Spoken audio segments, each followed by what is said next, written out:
നമസ്കാരം. Morning prime time ആരംഭിക്കുന്നു. പെരിയ ഇരട്ടക്കൊലപാതകം അന്വേഷിക്കുന്നതിനുള്ള പുതിയ ക്രൈംബ്രാഞ്ച് സംഘം രൂപീകരിച്ചു.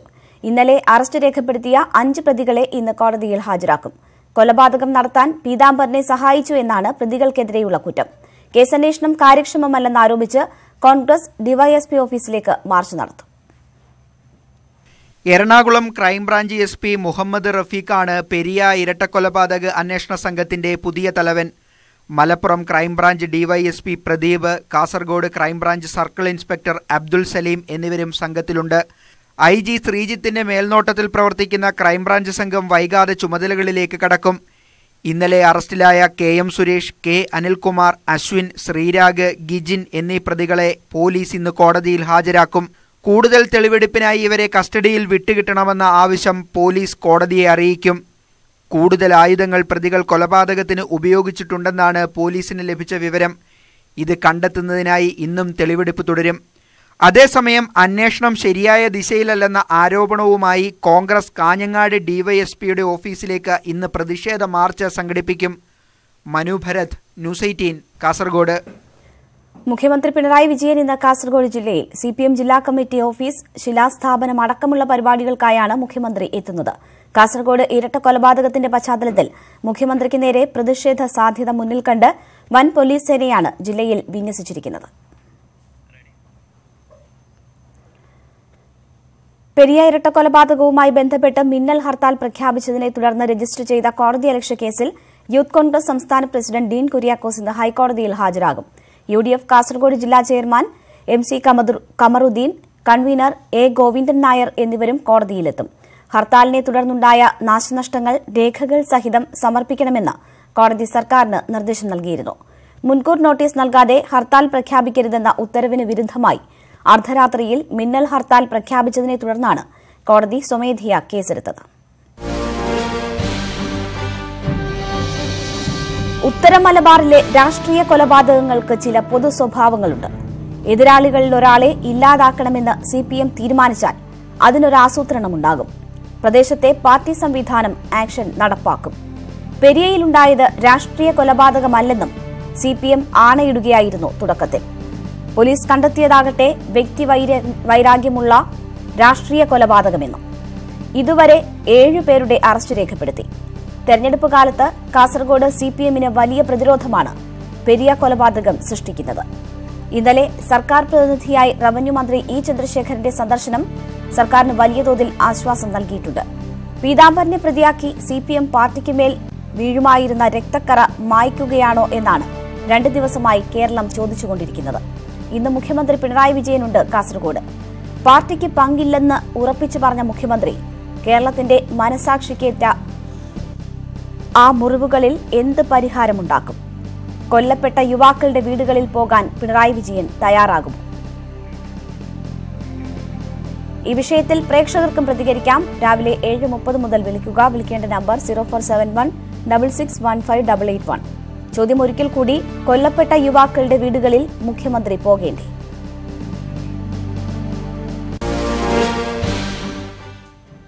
പോലീസ് തലപ്പത്ത് വീണ്ടും അഴിച്ചുപണി. തിരുവനന്തപുരം, തൃശൂർ IG-മാരെ മാറ്റി. അശോക് യാദവാണ് പുതിയ Thiruvananthapuram range IG. Kochi IG Vijay സാഖറേക്ക് തൃശൂരിന്റെയും ചുമതല നൽകി. Thrissur range IG MR Ajith കുമാറിനെ കേരള പോലീസ് അക്കാദമിയിലേക്ക് മാറ്റി നിയമിച്ചു. തിരുവനന്തപുരം പോലീസ് കമ്മീഷണറെയും മാറ്റി. K സേതുരാമനാണ് പുതിയ കമ്മീഷണർ. തിരുവനന്തപുരം കമ്മീഷണറായിരുന്ന S സുരേന്ദ്രൻ പോലീസ് ആസ്ഥാനത്തേക്ക് മാറും.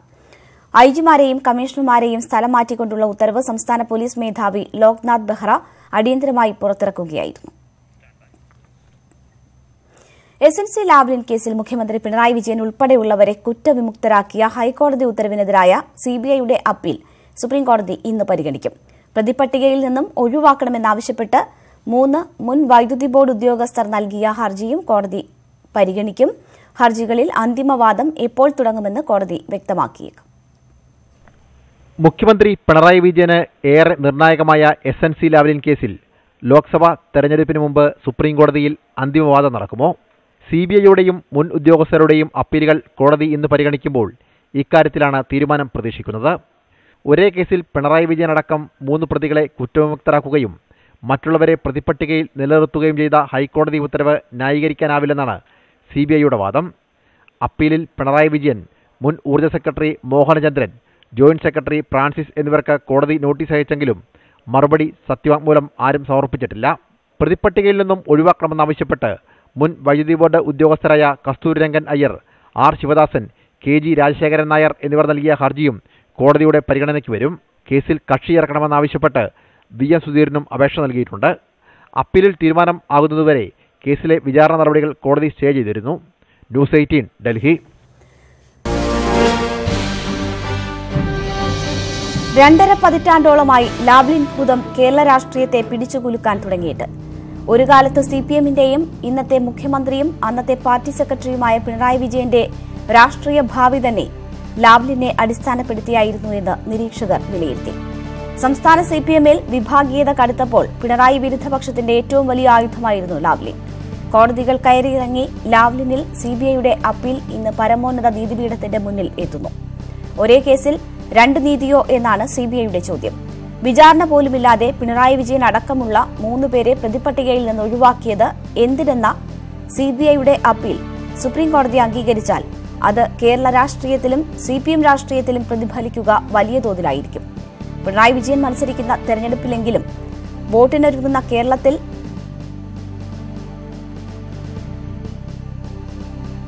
ഇതുതന്നെയായിരിക്കും വലിയ ചർച്ച. തെരഞ്ഞെടുപ്പിന് മുൻപ് ഉണ്ടാകുമോ ലാവ്ലിനിൽ അന്തിമവാദം?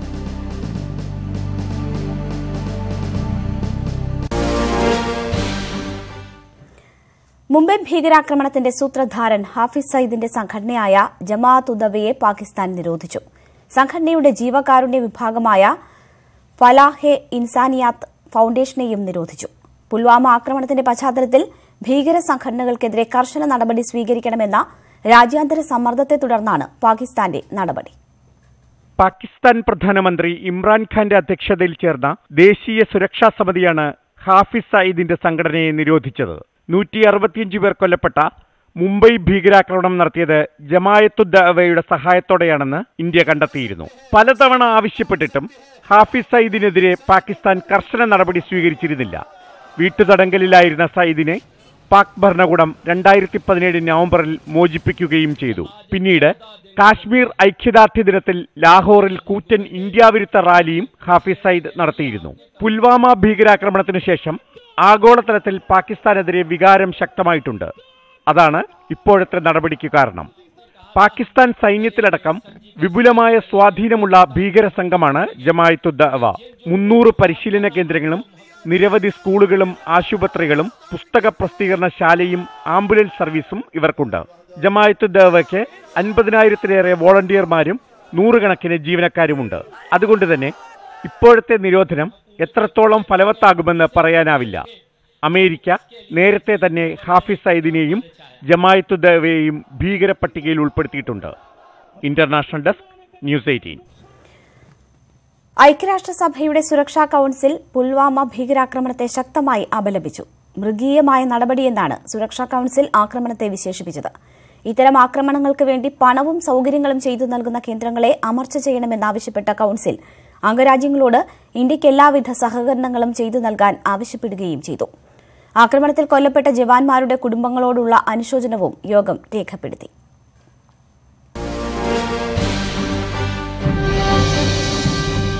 ഐക്യരാഷ്ട്രസഭ പറഞ്ഞത് മൃഗീയമായി പോയെന്നാണ്. ലോകരാഷ്ട്രങ്ങൾ പറഞ്ഞത് പാകിസ്ഥാൻ ഭീകരരാഷ്ട്രമെന്നാണ്. പോരെങ്കിൽ പല വഴിക്ക് ഇന്ത്യയുടെ വക ഇരുട്ടടിയും. ഇറക്കുമതി ഉൽപ്പന്നങ്ങളുടെ നികുതി കുത്തനെ കൂട്ടി. പച്ചവെള്ളം തരില്ലെന്ന് പോലും പറഞ്ഞു. പുൽവാമ വിഷയത്തിൽ വല്ലാത്ത പ്രതിരോധത്തിലാണ് പാകിസ്ഥാൻ. അതുകൊണ്ടാണ് തിരക്ക് പിടിച്ച് ഹാഫിസിന്റെ ഭീകര സംഘടനയെ തന്നെ പാകിസ്ഥാൻ നിരോധിച്ചത്. ഇന്ത്യയെ നേരിട്ട് നോവിച്ചയാളാണ് ഹാഫിസ് സയ്യിദ് എന്ന് പാകിസ്ഥാന് നന്നായി അറിയാം. പാകിസ്ഥാൻ ഉടൻ ഉചിത നടപടിയെടുത്തു എന്ന് ലോകരാഷ്ട്രങ്ങൾ ധരിക്കട്ടെ എന്ന് കരുതിയിട്ടുണ്ടാകും. പാകിസ്ഥാന്റേത് കണ്ണിൽ പൊടിയിടലാണോ? ന്യൂസ് അജണ്ട മുന്നോട്ട് വയ്ക്കുന്ന ചോദ്യം ഇതാണ്. പാകിസ്ഥാൻ ഭീകരവിരുദ്ധത ചമയുന്നുവോ?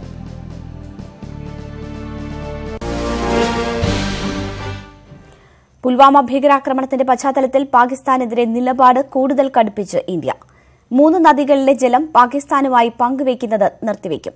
ഇന്ത്യയിൽ നിന്നും പാകിസ്ഥാനിലേക്ക് ഒഴുകുന്ന 3 നദികളിലെ ജലം യമുന നദിയിലേക്ക് തിരിച്ചുവിടുമെന്ന് ജലവിഭവ മന്ത്രി നിതിൻ ഗഡ്കരി വ്യക്തമാക്കി. സിന്ധു നദീജല കരാർ പ്രകാരം ഇന്ത്യയ്ക്ക് പൂർണ്ണ നിയന്ത്രണമുള്ള നദികളിലെ ജലം പാകിസ്ഥാനുമായി പങ്കുവയ്ക്കുന്നതാണ് ഇന്ത്യ നിർത്താനൊരുങ്ങുന്നത്. നേരത്തെ പാകിസ്ഥാനിൽ നിന്ന് ഇറക്കുമതി ചെയ്യുന്ന ഉൽപ്പന്നങ്ങളുടെ തീരുവ വൻതോതിൽ വർദ്ധിപ്പിച്ചിരുന്നു. നയതന്ത്ര വ്യാപാര തിരിച്ചടികൾക്ക് പിന്നാലെയാണ് പുതിയ നീക്കം. പുൽവാമ ഭീകരാക്രമണത്തിന് ശേഷം കശ്മീരികൾക്കെതിരെ രാജ്യത്തിന്റെ വിവിധ ഭാഗങ്ങളിൽ നടക്കുന്ന അക്രമങ്ങളിൽ കശ്മീരി വിദ്യാർത്ഥികൾക്ക് സുരക്ഷ ഉറപ്പാക്കണമെന്നാവശ്യപ്പെട്ട് നൽകിയ ഹർജി സുപ്രീംകോടതി ഇന്ന് പരിഗണിക്കും. ചീഫ് ജസ്റ്റിസ് രഞ്ജൻ ഗൊഗോയ് അധ്യക്ഷനായ ബെഞ്ചാണ് ഹർജി പരിഗണിക്കുന്നത്. അഭിഭാഷകനായ താരിഖ് അദീബ് ആണ് ഹർജിക്കാരൻ.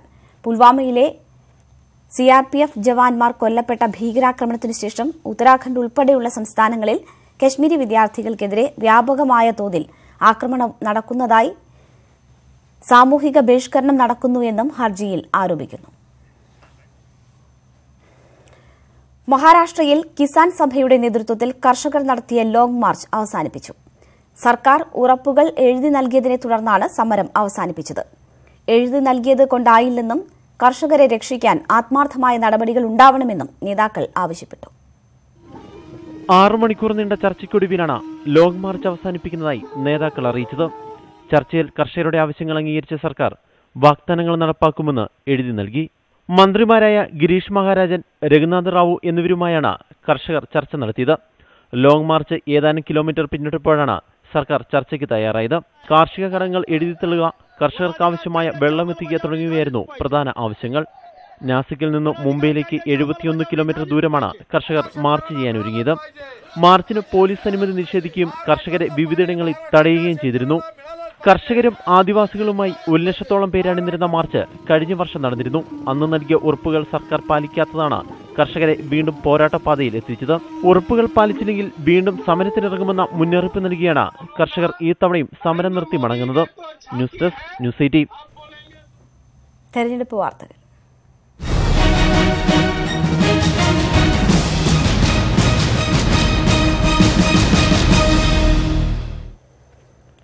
ഉത്തർപ്രദേശിലെ അപ്നാദൾ NDA സഖ്യം വിടാനൊരുങ്ങുന്നു. BJPയുമായി പ്രശ്നങ്ങളുണ്ടെന്നും പലതവണ ചൂണ്ടിക്കാണിച്ചിട്ടും BJP നേതാക്കൾ അത് പരിഹരിക്കുന്നില്ലെന്നും അപ്നാദൾ നേതാവും കേന്ദ്രമന്ത്രിയുമായ അനുപ്രിയ പട്ടേൽ പറഞ്ഞു. അതുകൊണ്ട് പാർട്ടി സ്വന്തം വഴി തേടുകയാണ്. സഖ്യകക്ഷികൾ ഉന്നയിക്കുന്ന വിഷയങ്ങളിൽ താൽപര്യമില്ലാത്ത BJP സഖ്യത്തിൽ തുടരുന്നതിൽ കാര്യമില്ലെന്നും അനുപ്രിയ പട്ടേൽ പറഞ്ഞു. എന്നാൽ NDA വിടുമെന്ന വാർത്തകൾ അപ്നാദൾ ദേശീയ അധ്യക്ഷൻ ആശിഷ് പട്ടേൽ നിഷേധിച്ചു. പാർട്ടി ഇപ്പോഴും BJP സഖ്യത്തിന്റെ ഭാഗമാണെന്നും ഉത്തർപ്രദേശിൽ പ്രാദേശികമായ ചില തർക്കങ്ങൾ മാത്രമാണുള്ളതെന്നും അദ്ദേഹം പറഞ്ഞു. അപ്നാദളിന് 2 MPമാരാണ് ഉള്ളത്. മഹാരാഷ്ട്രയിൽ BJPയുമായി സഖ്യമുണ്ടാക്കിയതിനു പിന്നാലെ മോദി സർക്കാരിനെ രൂക്ഷമായി വിമർശിച്ച ശിവസേന മുഖപത്രമായ സാംലിയിലാണ് കടുത്ത വിമർശനം ഉന്നയിച്ചിട്ടുള്ളത്. പാകിസ്ഥാനെ പാഠം പഠിപ്പിക്കുമെന്നുള്ള വാചക കസർത്ത് മാത്രമാണ് നരേന്ദ്രമോദി സർക്കാർ നടത്തുന്നതെന്ന് ശിവസേന കുറ്റപ്പെടുത്തി. ആദ്യം ചെയ്തു കാണിക്കൂ, അതിനുശേഷമാകാം പ്രസംഗം. ജവാന്മാരുടെ രക്തസാക്ഷിത്വം തെരഞ്ഞെടുപ്പ് വിജയത്തിനുള്ള മാർഗമായി ഉപയോഗിക്കാനാണ് ശ്രമം നടക്കുന്നത്. പിന്നെങ്ങനെയാണ് ശത്രുക്കളെ നേരിടാൻ കഴിയുക? ഭീകരർക്ക് മറുപടി നൽകാൻ തെരഞ്ഞെടുപ്പ് കഴിയും വരെ കാത്തിരിക്കേണ്ട അവസ്ഥയാണെന്നും ശിവസേന കുറ്റപ്പെടുത്തി. കഴിഞ്ഞ ദിവസമാണ് മഹാരാഷ്ട്രയിൽ ശിവസേനയും BJPയും തെരഞ്ഞെടുപ്പ് ധാരണയിലെത്തിയത്. കേരളത്തിലെ ലോക്സഭാ തെരഞ്ഞെടുപ്പ് പ്രവർത്തനങ്ങൾ വിലയിരുത്താൻ BJP ദേശീയ അധ്യക്ഷൻ അമിത്ഷാ ഇന്ന് പാലക്കാടെത്തും. സ്ഥാനാർത്ഥി നിർണയം ഉൾപ്പെടെയുള്ള വിഷയങ്ങളിൽ സംസ്ഥാന നേതാക്കൾക്കിടയിൽ ഭിന്നത തുടരുന്നതിനിടെയാണ് അമിത്ഷായുടെ സന്ദർശനം. ഇന്നുച്ചയ്ക്ക് പാലക്കാടെത്തുന്ന BJP ദേശീയ അധ്യക്ഷൻ അമിത്ഷാ 2 യോഗങ്ങളിലാണ് പങ്കെടുക്കുക. 3 മണിക്ക് നടക്കുന്ന യോഗത്തിൽ ലോക്സഭാ മണ്ഡലങ്ങളിലെ തെരഞ്ഞെടുപ്പ് പ്രവർത്തനത്തിന് നേതൃത്വം നൽകുന്നവർ, കൺവീനർമാർ, മുഴുവൻ സമയ പ്രവർത്തകർ, സാമൂഹ്യ മാധ്യമങ്ങളുടെ ചുമതലയുള്ളവർ, ജില്ലാ പ്രസിഡന്റുമാർ എന്നിവർ പങ്കെടുക്കും. മണ്ഡലത്തിലെ പ്രവർത്തനങ്ങൾ, പാർട്ടി പരിപാടികൾ, ബൂത്ത് തല പ്രവർത്തനങ്ങൾ എന്നിവ വിലയിരുത്തും. തുടർന്ന് 5 മണിക്ക് പാലക്കാട്, ആലത്തൂർ മണ്ഡലങ്ങളിലെ പ്രവർത്തകർ പങ്കെടുക്കുന്ന കൺവെൻഷൻ അമിത്ഷാ ഉദ്ഘാടനം ചെയ്യും. രാവിലെ 11-ന് സംസ്ഥാന പ്രസിഡന്റ് PS ശ്രീധരൻപിള്ളയുടെ അധ്യക്ഷതയിൽ സംസ്ഥാന നേതൃയോഗവും ചേരുന്നുണ്ട്. ന്യൂസ് 18 പാലക്കാട്. ശബരിമല സമരം വിജയിപ്പിക്കാൻ കഴിയാത്തതിന് ഇന്ന് അമിത്ഷായ്ക്ക് മുന്നിൽ BJP സംസ്ഥാന നേതൃത്വത്തിന് വിശദീകരണം നൽകേണ്ടിവരും. സ്ഥാനാർത്ഥി സാധ്യതാ പട്ടികയെ ചൊല്ലിയും സെക്രട്ടേറിയറ്റിന് മുന്നിലെ നിരാഹാര സമരം പരാജയപ്പെട്ടത് സംബന്ധിച്ചും പാർട്ടിയിൽ ഭിന്നത രൂക്ഷമാണ്. തെരഞ്ഞെടുപ്പിന് മുന്നോടിയായുള്ള കേരള യാത്രയ്ക്കും ഇന്ന് അന്തിമ തീരുമാനമാകുമെന്നാണ് പ്രതീക്ഷ. മുന്നിൽ വന്നു വീണ സുവർണാവസരം സംസ്ഥാന നേതൃത്വം കളഞ്ഞുകുളിച്ചെന്ന വിലയിരുത്തലാണ് BJP ദേശീയ നേതൃത്വത്തിനുള്ളത്. ഇതിന് അമിത്ഷായ്ക്ക് മുന്നിൽ മറുപടി പറയേണ്ടി വരുമെന്ന ആശങ്കയിലാണ് സംസ്ഥാന നേതാക്കൾ. ഇതിനിടയിലാണ് സാധ്യതാ സ്ഥാനാർത്ഥി പട്ടികയെ ചൊല്ലിയുള്ള ഭിന്നത. കൊച്ചിയിൽ നടന്ന കോർ കമ്മിറ്റിയിൽ വി മുരളീധര പക്ഷം വിട്ടുനിന്നതും മറുവിഭാഗം ആയുധമാക്കും. പാർട്ടി വക്താവ് MS കുമാറിനോട് വിശദീകരണം ചോദിച്ചതിനെ ചൊല്ലിയും തർക്കമുണ്ട്. കുമ്മനം രാജശേഖരനെ സ്ഥാനാർത്ഥിയാക്കണമെന്ന് തിരുവനന്തപുരത്തെ പാർട്ടി പ്രവർത്തകർക്ക് ആഗ്രഹമുണ്ടെന്ന് പറഞ്ഞതിന്റെ പേരിലായിരുന്നു വിശദീകരണം. തിരുവനന്തപുരം മണ്ഡലം ലക്ഷ്യമിട്ടുള്ള സംസ്ഥാന അധ്യക്ഷൻ PS ശ്രീധരൻപിള്ളയുടെ നീക്കമാണിതെന്നും പാർട്ടിയിൽ പരാതിയുണ്ട്. പാലക്കാട് ലോക്സഭാ മണ്ഡലത്തിലെ താഴെത്തട്ട് മുതലുള്ള ചുമതലക്കാരുടെ യോഗത്തിലും സംസ്ഥാന ഭാരവാഹി യോഗത്തിലും അമിത്ഷാ പങ്കെടുക്കും. 4 മേഖലകളായി തിരിച്ച പാർട്ടി നടത്താൻ ഉദ്ദേശിക്കുന്ന കേരള യാത്രയുടെ പ്രഖ്യാപനവും ഉണ്ടായേക്കും. ശബരിമല വിഷയത്തിൽ സംസ്ഥാന അധ്യക്ഷൻ PS ശ്രീധരൻപിള്ളയുടെ നേതൃത്വത്തിൽ രഥയാത്ര നടന്നതിനാൽ ജനറൽ സെക്രട്ടറിമാരായ AN Radhakrishnan, MD Ramesh, K Surendran, Shobha Surendran എന്നിവരുടെ നേതൃത്വത്തിൽ ജാഥ നടത്താനാണ് ആലോചന. BJPയുടെ തെരഞ്ഞെടുപ്പ് പ്രചരണത്തിന് കൂടിയാണ് ദേശീയ അധ്യക്ഷൻ അമിത്ഷാ തുടക്കം കുറിക്കുന്നത്. ശബരിമല വിഷയത്തെ എങ്ങനെ പരമാവധി വോട്ടാക്കി മാറ്റാം എന്ന തന്ത്രത്തിലൂന്നിയാവും പ്രധാനമായും തെരഞ്ഞെടുപ്പ് പ്രചരണം. Kiran Babu, political bureau, news 18. ബംഗാളിൽ CPM കോൺഗ്രസ് ധാരണയ്ക്ക് കല്ലുകടിയായി സീറ്റ് വിഭജനം. 14 സീറ്റുകൾ മാത്രമേ നൽകാനാകൂ എന്ന CPM നിലപാടിൽ വിയോജിച്ച് കോൺഗ്രസ്. CPMന്റെ 2 സിറ്റിംഗ് സീറ്റുകൾ വേണമെന്ന കോൺഗ്രസിന്റെ ആവശ്യം CPM അംഗീകരിക്കുമോ അതോ തള്ളുമോ?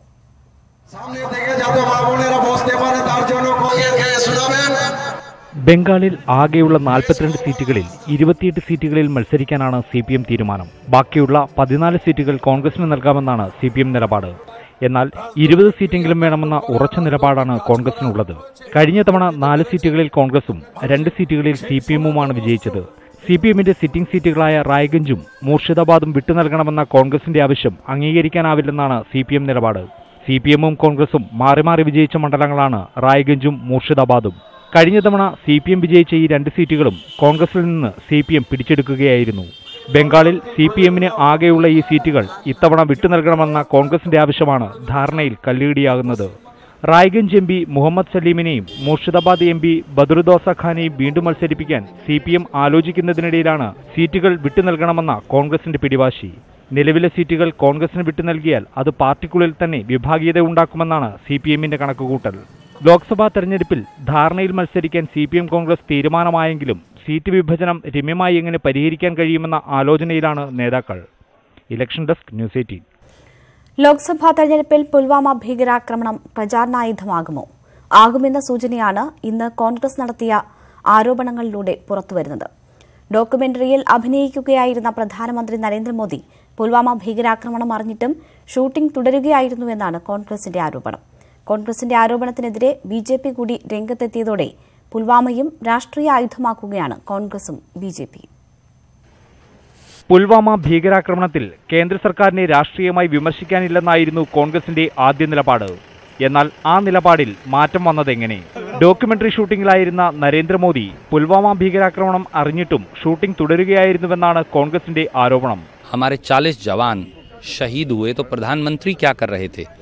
3:10 पर पुलवामा की घटना हुई, परंतु प्रधानमंत्री 7 बजे तक फिल्म की शूटिंग कर रहे थे मल्टी कैम से. क्या प्रधानमंत्री का ये आचरण होना चाहिए? ജവാന്റെ മൃതദേഹം കൊണ്ടുപോയ വാഹനത്തിൽ ചിരിച്ചുകൊണ്ട് നിൽക്കുന്ന MP സാക്ഷി മഹാരാജിന്റെയും മൃതദേഹത്തിനൊപ്പം നിൽക്കുന്ന അൽഫോൺസ് കണ്ണന്താനത്തിന്റെ സെൽഫിയും ഉയർത്തിയാണ് കോൺഗ്രസ് ആരോപണങ്ങൾ അഴിച്ചുവിട്ടത്. മിന്നലാക്രമണത്തെ വിമർശിച്ച കോൺഗ്രസ് പുൽവാമയിലൂടെ രാഷ്ട്രീയ ലാഭത്തിന് ശ്രമിക്കുകയാണെന്നായിരുന്നു BJPയുടെ മറുപടി. Countries after countries are passing resolution condemning Pulwama and standing firmly with the government of India. At that critical moment, suddenly the true face of Congress party appears, seeking to weaken the morale of the country. രാജ്യസുരക്ഷയെ വിമർശിക്കാതെ Pulwama ആക്രമണത്തിൽ കേന്ദ്ര സർക്കാരിന്റെ ഉത്തരവാദിത്വമില്ലായ്മയെ കോൺഗ്രസ് ചൂണ്ടിക്കാട്ടുമ്പോൾ ഇതിനെ എങ്ങനെ പ്രതിരോധിക്കാമെന്നുള്ളതാണ് BJP ആലോചിക്കുന്നത്. Election desk, news 18. 2 Lok Sabha മണ്ഡലങ്ങളുള്ള മലപ്പുറം ജില്ലയിൽ നിന്ന് ലോക്സഭയിലേക്ക് മത്സരിച്ച ആദ്യ വനിതയാണ് PK സൈനബ. തട്ടം വിവാദം മുതൽ വ്യക്തിഹത്യ വരെ നടത്തിയാണ് മുസ്ലിം ലീഗ് തനിക്കെതിരെ പ്രചാരണം നടത്തിയതെന്ന് കഴിഞ്ഞ തവണ LDF സ്ഥാനാർത്ഥിയായിരുന്ന സൈനബ പറയുന്നു. മത്സരിക്കുമ്പോൾ തന്നെ തോൽവി ഉറപ്പായിരുന്നുവെങ്കിലും ലീഗ് സ്ഥാനാർത്ഥിയെ പ്രചാരണത്തിനായി ഭൂമിയിലേക്കിറക്കാൻ സാധിച്ചത് മാറ്റങ്ങളുടെ തുടക്കമായി കാണുന്നുവെന്നും സൈനബ ന്യൂസ് 18നോട് പറഞ്ഞു.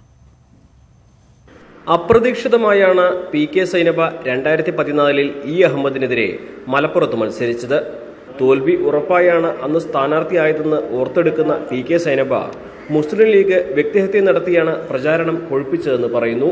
സ്ത്രീയുടെ മൊറാലിറ്റിയെ ചോദ്യം ചെയ്യുക എന്നുള്ളത് ആ രീതിയിലുള്ള പ്രചാരവേലകൾ ഇഷ്ടം പോലെ അന്ന് നടന്നിട്ടുണ്ടായിരുന്നു. പക്ഷെ അതൊന്നും എന്നെ ബാധിച്ചിട്ടേ ഇല്ല. കാരണം ഞാൻ തെറ്റ് ചെയ്യാത്തോടത്തോളം കാലം ഞാൻ ആരും പേടിക്കേണ്ട കാര്യം. തട്ടം ഇടാത്ത മുസ്ലിം വനിതയ്ക്ക് വോട്ട് ചെയ്യണമോ എന്ന ലീഗ് പ്രചാരണം യാഥാസ്ഥിതിക വിഭാഗക്കാർ ഏറ്റെടുത്തുവെന്ന് സൈനബ. ഞാൻ സാധാരണഗതിയിൽ എങ്ങനെയാണോ നടന്നത് അതേ രീതിയിൽ തന്നെ ഞാൻ തെരഞ്ഞെടുപ്പ് രംഗത്തും അല്ലാതെ അന്നേരം തട്ടം വലിച്ചിട്ടിട്ട് അങ്ങനെ ഒരു മിഥ്യയായ മുഖം എനിക്കുണ്ടാക്കുന്നതിനുണ്ടെന്നുള്ള യാതൊരു ചിന്ത എനിക്കുണ്ടായിരുന്നില്ല. ഞാൻ PK സൈനബയായിട്ട് തന്നെ നിൽക്കണം എന്നുള്ളത് തന്നെയാണ് പാർട്ടി തീരുമാനിച്ചത്. ജയം ഉറപ്പായിട്ടും അഹമ്മദിന് അതുവരെ ചെയ്യാത്ത വിധം പരസ്യ പ്രചാരണത്തിൽ ഇറങ്ങേണ്ടി വന്നു. ഞാൻ വളരെ സജീവമായി തെരഞ്ഞെടുപ്പ് രംഗത്തേക്ക് കടന്നു വന്നപ്പോൾ അഹമ്മദ് സാഹിബിന് തുറന്ന വണ്ടിയിൽ നടന്ന് നീങ്ങാനൊന്നും അദ്ദേഹത്തിൻ്റെ ആരോഗ്യസ്ഥിതി ആ സമയത്ത് അനുവദിക്കില്ലായിരുന്നു. പക്ഷെ തുറന്ന വണ്ടിയിൽ ഓപ്പണായിട്ട് എല്ലാ പ്രദേശങ്ങളിലും അദ്ദേഹത്തിന് സഞ്ചരിക്കേണ്ടി വരികയും വോട്ട് അഭ്യർത്ഥിക്കേണ്ടി വരികയും ചെയ്തു. ഇത്തവണ മലപ്പുറത്ത് LDF മുന്നേറ്റം നടത്തുമെന്നും പൊന്നാനി പിടിച്ചെടുക്കുമെന്നും വിലയിരുത്തുന്ന സൈനബ ഇക്കുറി മത്സര രംഗത്തേക്കില്ലെന്നും വ്യക്തമാക്കി. ഞാൻ അങ്ങനെ ആഗ്രഹിക്കുന്നില്ല. അന്ന് പാർട്ടി ഒരു ദൗത്യം ഏറ്റെടുക്കാൻ വേണ്ടി പാർട്ടി നിർദ്ദേശിച്ചു. ആ ഘട്ടത്തിൽ അത് ഏറ്റെടുത്തു. അഖിൽ ഒട്ടുപറയ്ക്കൊപ്പം CB Anumod, news 18 Malappuram. Kevin കേസിൽ പ്രതികളുടെ അഭിഭാഷകരുടെ പ്രാഥമിക വാദം ഇന്ന് കോട്ടയം സെഷൻസ് കോടതിയിൽ നടക്കും. കെവിന്റേത് മുങ്ങിമരണമാണെന്ന പോസ്റ്റ്മോർട്ടം റിപ്പോർട്ട് ചൂണ്ടിക്കാട്ടി കേസ് നിലനിൽക്കില്ലെന്ന വാദമായിരിക്കും പ്രതിഭാഗം മുന്നോട്ട് വയ്ക്കുക. എന്നാൽ കെവിനെ മുക്കിക്കൊന്നതാകാമെന്ന മെഡിക്കൽ ബോർഡ് റിപ്പോർട്ട് മറുവാദമായി പ്രോസിക്യൂഷൻ കോടതിയിൽ ഉന്നയിക്കും. കെവിന്റെ ഭാര്യ നീനുവിന്റെ അച്ഛനും സഹോദരനും ഉൾപ്പെടെയുള്ള പ്രതികൾ ആസൂത്രിതമായി നടത്തിയ കൊലപാതകമാണെന്നാണ് പ്രോസിക്യൂഷൻ നേരത്തെ വാദിച്ചത്. പ്രോസിക്യൂഷൻ വാദം കഴിഞ്ഞയാഴ്ച പൂർത്തിയായിരുന്നു. മധു ഓർമ്മയായിട്ട് 1 വർഷം. മോഷണക്കുറ്റം ആരോപിച്ച് അട്ടപ്പാടിയിൽ ആൾക്കൂട്ടം കൊലപ്പെടുത്തിയ ആദിവാസി യുവാവ് മധുവിന്റെ വേർപാടിൽ ഇപ്പോഴും നീറിക്കഴിയുകയാണ് അമ്മയും സഹോദരങ്ങളും. കുറ്റപത്രം സമർപ്പിച്ചെങ്കിലും വിചാരണ നടപടികൾ ആരംഭിക്കാത്തതിൽ നിരാശരാണ് കുടുംബം. സർക്കാർ നിയമിച്ച സ്പെഷ്യൽ പബ്ലിക് പ്രോസിക്യൂട്ടർ പിന്മാറിയെങ്കിലും പകരം ആരെയും നിയമിച്ചിട്ടില്ല.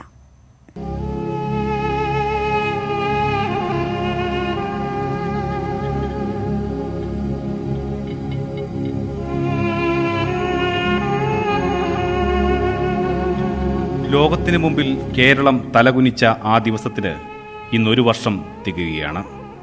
മോഷണക്കുറ്റത്തിന്റെ പേരിൽ അട്ടപ്പാടിയിൽ ആൾക്കൂട്ടത്തിന്റെ മർദ്ദനമേറ്റ് കൊല്ലപ്പെട്ട മധുവിന്റെ നീറുന്ന ഓർമ്മകളിലാണ് അമ്മ മല്ലിയും സഹോദരങ്ങളും. കാട്ടിലായിരുന്നു മധുവിന്റെ താമസം. അവിടെ നിന്നാണ് പിടികൂടി ആൾക്കൂട്ട വിചാരണയ്ക്കായി കൈകെട്ടി കള്ളൻ എന്ന് വിളിച്ച് തല്ലി മുക്കാലി വരെ നടത്തിയത്. ഇന്ന് കാട്ടിൽ പോകുമ്പോൾ, പുഴയിലേക്കിറങ്ങുമ്പോൾ, വിറക് ശേഖരിക്കുമ്പോൾ എല്ലാം അമ്മ മല്ലിയുടെ മനസ്സിൽ മധുവാണ്. ഇതൊക്കെ ഈ കാട്ടിന്റെ കൂടെ തന്നെ എന്റെ മോനുണ്ടായിരുന്നതാ. അത് കാണാനോ പിടിക്കാനോ ഒന്നുമില്ല. വിറക് പോയാല്, പുളയ്ക്ക് പോയാല്, എവിടെ പോയാല് അതേപോലെ കാണുന്നുണ്ട്. കാണാൻ പറ്റില്ല. അത് ഓർത്തിട്ട് വീട്ടിൽ വന്ന് കിടക്കുമ്പോ അന്ന് ഉറക്കം വരില്ല. കഴിഞ്ഞ വർഷം ശിവരാത്രി കഴിഞ്ഞിട്ടായിരുന്നു മധുവിന്റെ മരണം. ഈ വർഷത്തെ ശിവരാത്രിക്ക്, ഇനിയുള്ള ശിവരാത്രിക്കും മധുവില്ല എന്നത് സഹോദരി സരസുവിന്റെ നെഞ്ചിലെ നീറ്റലാണ്. കഴിഞ്ഞ പ്രാവശ്യം ശിവരാത്രി കഴിഞ്ഞിട്ടാണ് ഇങ്ങനെ ഈ സംഭവം നടക്കുന്നത്. അപ്പോൾ ഈ ഒരു ശിവരാത്രി വരുന്നുണ്ടല്ലോ, അപ്പോൾ അവന് ഡ്രസ്സ് എടുക്കേണ്ട കാര്യമുണ്ടല്ലോ, അത് ഞങ്ങളുടെ മനസ്സിൽ ഓടി നടക്കുമായിരുന്നു. കേസിൽ കുറ്റപത്രം സമർപ്പിച്ചിട്ടുണ്ടെങ്കിലും വിചാരണ തുടങ്ങാത്തതിൽ മധുവിന്റെ കുടുംബം നിരാശയിലാണ്. ഇതിനിടെ സർക്കാർ നിയമിച്ച സ്പെഷ്യൽ പബ്ലിക് പ്രോസിക്യൂട്ടർ പിന്മാറിയെങ്കിലും പകരം ആളെ നിയമിക്കാത്തതും പ്രതിഷേധത്തിന് കാരണമായിട്ടുണ്ട്. തുടക്കത്തിൽ സർക്കാർ ഞങ്ങളൊപ്പം തന്നെ ഉണ്ടായിരുന്നേ. പിന്നീട് അത് സർക്കാരുമായിട്ടുള്ള ആ ബന്ധം കുറേ ഉണ്ടായത്. കാരണം എന്താന്ന് വെച്ചാൽ സ്പെഷ്യൽ പബ്ലിക് പ്രോസിക്യൂട്ടറെ മാറ്റുകയും ചെയ്തു. അതുപോലെ അങ്ങനെ തന്നെ സർക്കാരിന് ഞങ്ങൾക്ക് അങ്ങനെ വേറൊരു സ്പെഷ്യൽ പബ്ലിക് പ്രോസിക്യൂട്ടറെ വെക്കേണ്ടതായിരുന്നു. മധുവിനെ കൊന്നവർക്ക് ശിക്ഷ കിട്ടുന്നതുവരെ പോരാട്ടം തുടരും എന്ന് അമ്മയും സഹോദരങ്ങളും പറയുന്നു. മധു മരിച്ച് 1 വർഷമായിട്ടും വിചാരണ നടപടികൾ ആരംഭിച്ചിട്ടില്ല. തങ്ങൾക്ക് എത്രയും പെട്ടെന്ന് നീതി ലഭ്യമാക്കണം എന്നാണ് മധുവിന്റെ അമ്മയ്ക്കും സഹോദരങ്ങൾക്കും പറയാനുള്ളത്. ക്യാമറമാൻ KM പ്രയത്തിനൊപ്പം പ്രസാദ് ഉടുമ്പിശ്ശേരി, ന്യൂസ് 18 പാലക്കാട്.